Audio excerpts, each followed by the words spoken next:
नमस्कार, जय माँ शारदा। ज्योतिष की पाठशाला इस कार्यक्रम में एक बार फिर से आपका स्वागत है। बीच में समय अभाव के कारण बहुत दिनों तक मैं नहीं आ पाया, लेकिन आज मैं हाजिर हुआ हूँ कुछ 3 जो बड़े परिवर्तन हुए हैं राशि चक्र में, उससे संबंधित जानकारी देने के लिए। सबसे पहले अगर हम बात करें तो एक जो बड़ा परिवर्तन हुआ है वो है राहु ने नक्षत्र परिवर्तन किया है। राहु भरणी नक्षत्र में आ गए हैं, जो कि शुक्र का नक्षत्र माना जाता है। दूसरा, कल सूर्य ने अपना राशि परिवर्तन किया है, सूर्य देवता ने, और अपनी वर्तमान राशि वृषभ को छोड़कर मिथुन राशि में, मित्र राशि में प्रवेश कर गए।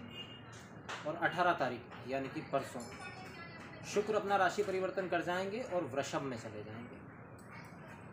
अब ये 3 जो राशि परिवर्तन है, इनमें मुख्य जो है राहु का नक्षत्र परिवर्तन बहुत विशेष है। उसका रीज़न ये है कि राहु, जैसा कि मैं पहले अपने एक वीडियो में बता चुका हूँ कि राहु जब भी राशि परिवर्तन करते हैं तो 18 महीने के लिए करते हैं। इस दौरान 3 से 4 महीनों में उनका नक्षत्र भी बदलता है।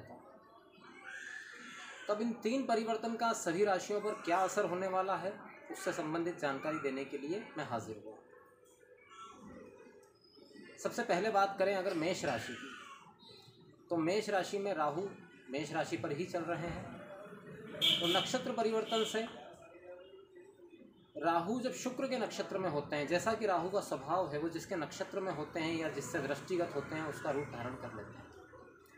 तो अभी 2 दिन के लिए तो शुक्र और राहु साथ में भी हैं और राहु जो है शुक्र के प्रभाव में आ गए हैं।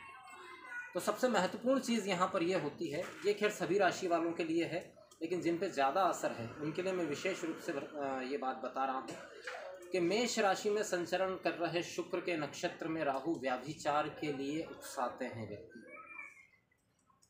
चरित्रहीनता पैदा करते हैं।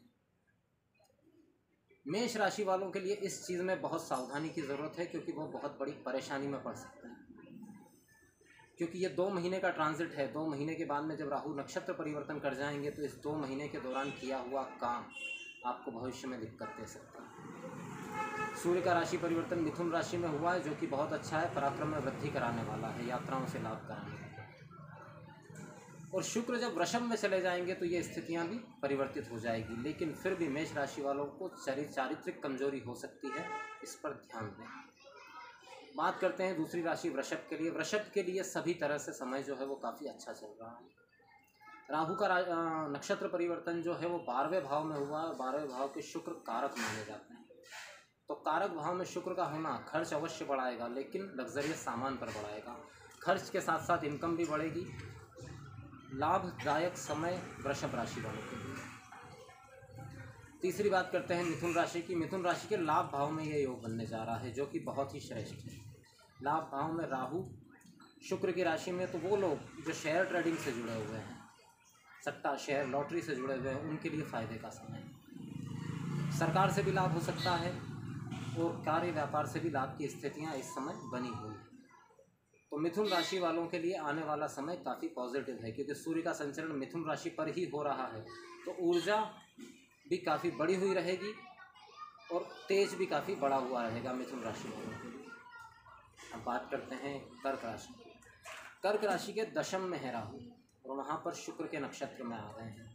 देखिए, दशम में शुक्र अच्छे नहीं माने जाते और राहु का वहाँ होना भी ठीक नहीं है। यहाँ एक बात का विशेष रूप से ध्यान रखना है, जो लोग नौकरी पेशा लोग हैं वो सावधान रहें। उनका बॉस के साथ में विवाद हो सकता है या उन पर कोई गलत आरोप लग सकता है, कोई कलंक लग सकता है जिसकी वो पूर्ति नहीं कर पाएँ। उनके खिलाफ कोई बड़ा षड्यंत्र हो सकता है। शुक्र की यहाँ मौजूदगी व्यक्ति में आलस पैदा करती है, इस वजह से वो कार्य भी अपना ठीक से नहीं कर पाएँ। तो कर्क राशि वालों को थोड़ा सावधान रहने की जरूरत है। बात करते हैं सिंह राशि की।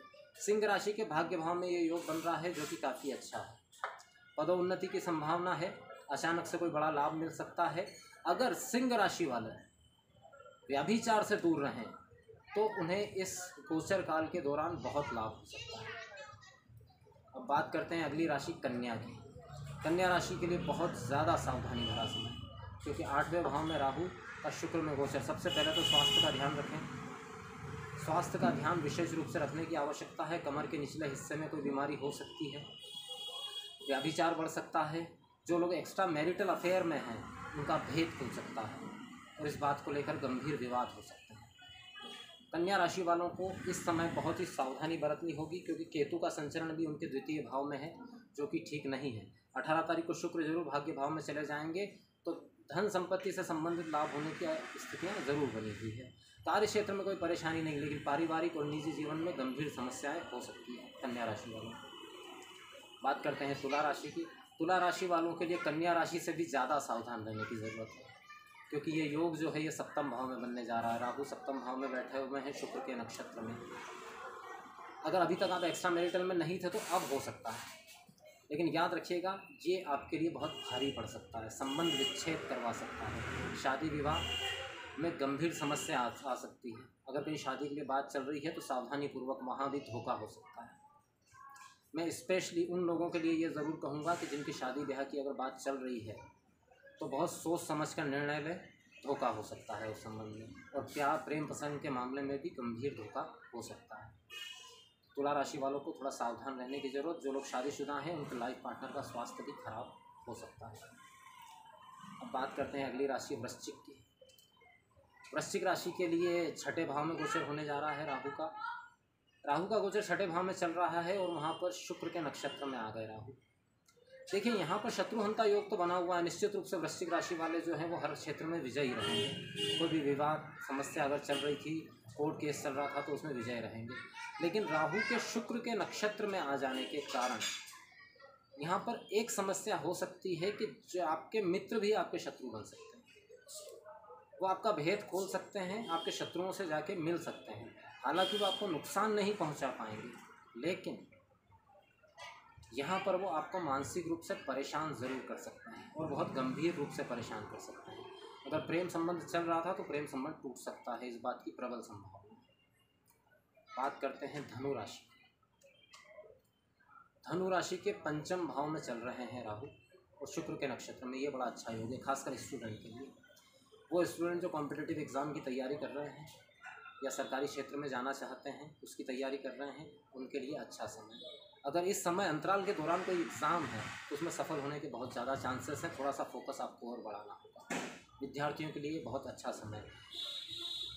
लेकिन यहाँ फिर मैं एक बात कहना चाहूँगा, मेरा पूरा कंसंट्रेशन राहु के नक्षत्र परिवर्तन पर ज़्यादा इसलिए है क्योंकि ये बहुत ज़्यादा अलग अलग तरह की स्थितियाँ पैदा कर सकता है। जैसा कि राहु एक छाया ग्रह है, इस वजह से यहाँ समस्या ज़्यादा है।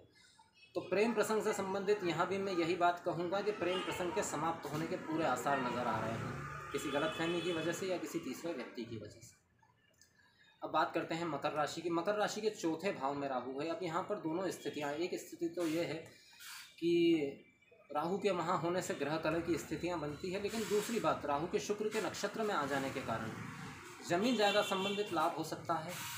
माता से थोड़ा व्यवहार खराब हो सकता है, माता के स्वास्थ्य में भी तकलीफ हो सकती है। लेकिन यहाँ एक बेनिफिट है, ज़मीन ज़्यादा से संबंधित लाभ हो सकता है, नया वाहन खरीद सकते हैं। इन सब के लिए ये समय काफ़ी श्रेष्ठ है, लेकिन ग्रह कलह की संभावना फिर भी यहाँ बनी हुई दिखाई दे रही है। बात करते हैं कुंभ राशि। कुंभ राशि 12 राशियों में एकमात्र ऐसी राशि है जिसके लिए ये सबसे ज़्यादा फायदेमंद है, क्योंकि तृतीय भाव में राहु है और तृतीय भाव में राहु कारक होते हैं और शुक्र के नक्षत्र में आ गए हैं तो अति कारक हो गए। इससे यह स्थिति बनती है कि थोड़े से पराक्रम से आप सफलता अर्जित कर सकते हैं। जहाँ पहले आपको बहुत ज़्यादा मेहनत लग रही थी किसी भी कार्य को पूर्ण करने में, वहाँ बहुत कम मेहनत में आप सफलता प्राप्त कर सकते हैं। पराक्रम में वृद्धि होगी, निश्चित रूप से आत्मविश्वास में वृद्धि होगी। शत्रुओं पर आप हावी रहेंगे, कोई भी आपका कुछ बिगाड़ नहीं पाएगा। लेकिन यहाँ पर एक बात कुंभ राशि वालों की ज़रूर कहना चाहूँगा कि ये समय पॉजिटिव है, लेकिन ये हमेशा नहीं रहने वाला। तो समय पॉजिटिव चल रहा है, इसका मतलब ये नहीं है कि आप अहंकार में पड़ जाएं क्योंकि ये कल फिर बदलेगा। ये हमेशा के लिए निश्चित नहीं है। बात करते हैं मीन राशि। मीन राशि के लोगों को सावधान रहने की ज़रूरत है, क्योंकि मीन राशि में बृहस्पति चल रहे हैं, ये अच्छी बात है। लेकिन द्वितीय और चतुर्थ दोनों भावों पर क्रूर ग्रह मौजूद हैं। द्वितीय भाव में राहु और चौथे भाव के अंदर सूर्य। ग्रह कलह की प्रबल संभावना है। ज़मीन जायदाद से संबंधित अगर कोई मैटर चल रहा था तो वो कोर्ट केस मसले तक पहुंच सकता है और आप इतनी आसानी से इससे बाहर निकल नहीं पाएंगे। आपकी वाणी बहुत ख़राब हो सकती है, जो घर वालों को नाराज़ कर दे, आपके मित्रों को नाराज़ कर दे। इसलिए मीन राशि वालों को विशेष रूप से सावधान रहने की जरूरत है। तो ये बहुत छोटे से रूप में, लेकिन 12 राशियों का एक प्रेडिक्शन है। विशेष रूप से इसमें फोकस था राहु के नक्षत्र परिवर्तन पर, जो 2 दिन पहले हो चुका है। अब मैं यहाँ एक बात कहना चाहूँगा कि राहु पर मेरा फोकस इसलिए ज़्यादा है क्योंकि शुक्र 18 को राशि परिवर्तन करेंगे, लेकिन 28 दिन में फिर राशि परिवर्तन कर जाएंगे। सूर्य 30 दिन के अंदर राशि परिवर्तन कर जाएंगे, लेकिन राहु 18 महीने तक इसी राशि में रहने वाले हैं। नक्षत्र उनका बदलता रहेगा हर 2 से 3 महीने में, लेकिन रहने वाले वो 18 महीने के लिए यहीं हैं। और राहु की एक सबसे बड़ी विशेषता ये होती है कि वो जिस नक्षत्र के प्रभाव में या जिस ग्रह के प्रभाव में होते हैं उसका रूप धारण कर लेते हैं, क्योंकि उनका अपना कोई रूप नहीं है। ये ज़्यादा गंभीर बात है, क्योंकि अगर उसी का रूप धारण कर लेते हैं तो फिर उसमें नेगेटिव और पॉजिटिव दोनों हायर लेवल पर हो जाते हैं। कई बार स्थितियाँ इतनी विपरीत नहीं होती जितनी राहु दिखा देते हैं, और कई बार स्थितियाँ आपके इतने पक्ष में नहीं होती जितना राहु दिखा देते हैं। दोनों ही जगह गलती हो जाती है। अब बात करें उपाय की, तो राहु का सर्वश्रेष्ठ उपाय क्या हो सकता है राहु के प्रभाव से बचने के लिए? क्योंकि बेसिकली राहु भ्रम है, और भ्रम अगर किसी चीज़ को सबसे ज़्यादा प्रभावित करता है तो वो बुद्धि को करता है, मस्तिष्क को करता है, सोचने के तरीके को करता है, और सोचने के तरीके से ही सारा जीवन परिवर्तित हो जाता है। तो राहु को शांत करने के लिए, स्पेशली वो लोग जिनको राहु की महादशा चल रही है या जिनके राहु कुंडली के अंदर नेगेटिव पोजीशन पर बैठे हुए हैं, उनके लिए मैं विशेष रूप से ये उपाय बता रहा हूँ। एक तो सबसे पहला ये है कि राहु मतलब अंधकार। अब अंधकार को दूर करना है तो क्या करना होगा? रोशनी करनी होगी, लाइट करनी होगी। लेकिन अंधकार किस तरह का? भ्रम का अंधकार, भूल का अंधकार। और भूल और भ्रम के अंधकार को अगर दूर करना है तो उसके लिए एक ही चीज़ रोशनी करती है, वो है ज्ञान। और ज्ञान कौन है? ज्ञान हमारे ज्योतिषीय सब्जेक्ट पर अगर देखें तो 2 ज्ञान के देवता कहे गए, एक बृहस्पति और दूसरा माँ सरस्वती।